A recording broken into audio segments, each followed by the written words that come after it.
पिछले कई दिनों से जो महाराष्ट्र में राजकीय नाट्य चालू है, जिसे कई लोग भूचाल भी कह रहे हैं, लेकिन ये भूचाल ज़मीनी तौर पर सामान्य कार्यकर्ता की भावनाएं क्या है ये हम जानते हैं। तो आज हमारे साथ में रमेश दादा है।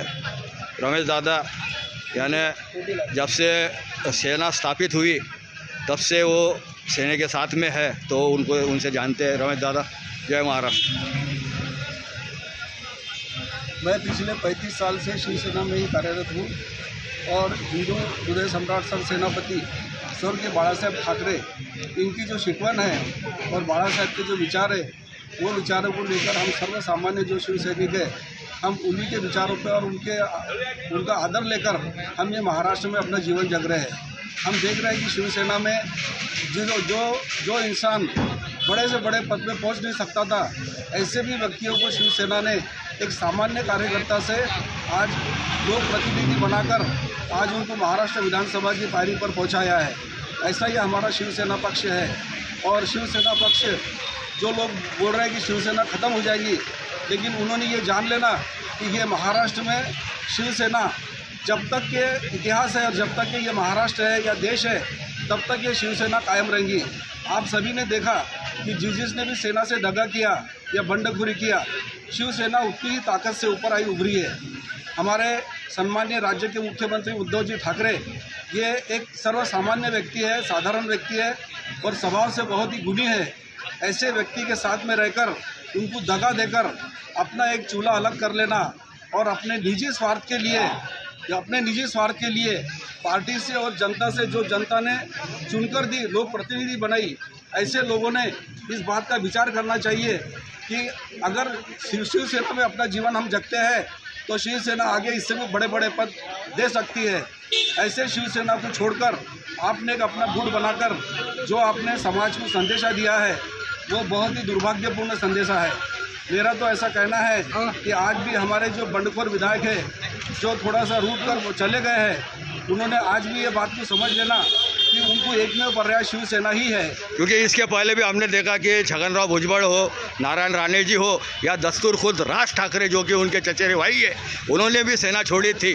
तो आप क्या कहोगे इसके मामले? छगन भुजबल को कौन पहचानता था महाराष्ट्र में? छगन भुजबल को आशीर्वाद बाला साहेब ठाकरे का मिला, नारायण राणे इनको आशीर्वाद बाला साहेब ठाकरे का मिला। बाला साहेब ठाकरे ने इनकी उंगलियां पकड़कर इनको चलना सिखाए, इनको राजकारण क्या है ये बताए और इनको बड़े बड़े पदों पर विराजमान करे। आज ये बड़े पदों पर जाकर ये शिवसेना की साख और शिवसेना के विचारों को भूल गए। इन्होंने अपने स्वार्थ के लिए, अपना चूल्हा अलग करने के लिए शिवसेना से जो उन्होंने दगा फटका करे, इन्होंने उसका तो असल बात आपने जो कहे कि ये स्वार्थ जो आपने कहा, तो ये तो कह रहे हैं कि हम हिंदुत्व के लिए ये छोड़िए सेना। नहीं, हिंदुत्व ये जो है, ये महाराष्ट्र में एकमेव शिवसेना पक्ष ऐसा है कि शुरुआत से ही शिवसेना ने हिंदुत्व की जड़ को बहुत पैमाने पर खड़ा किया हुआ है। ये जड़ ऐसी है हिंदुत्व की शिवसेना के माध्यम से कि किसी ने कितनी भी ताकत लगाया तो ये जड़ों को उखाड़ नहीं सकता। पहले से ही शिवसेना का उद्देश्य है कि ये महाराष्ट्र में नहीं, समूचे देश में टोटली हिंदुओं का राज आना चाहिए। क्योंकि पूरे वर्ल्ड में अगर देखा जाए तो भारत ऐसा देश है कि सिर्फ यहाँ पर ही एक हिंदुओं का स्थान है, बाकी सब तरफ हिंदुओं का कोई वो नहीं है, अस्तित्व नहीं है।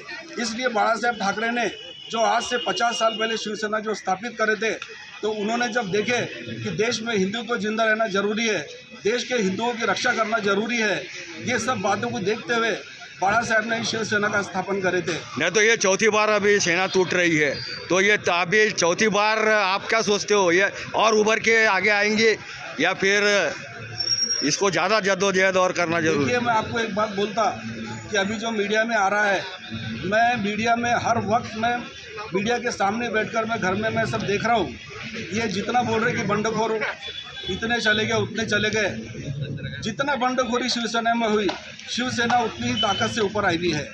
आज अगर कोई बोलता है कि शिवसेना के पास में 15-17 विधायक रहे, ये सब बोलने की बातें हैं। हमारे जितने भी बंडखोर आमदार हैं, इनके जल्द ही समझ में आएगा कि हम लोग रास्ता भटक गए और हमको हमारे घर में ही जाना है।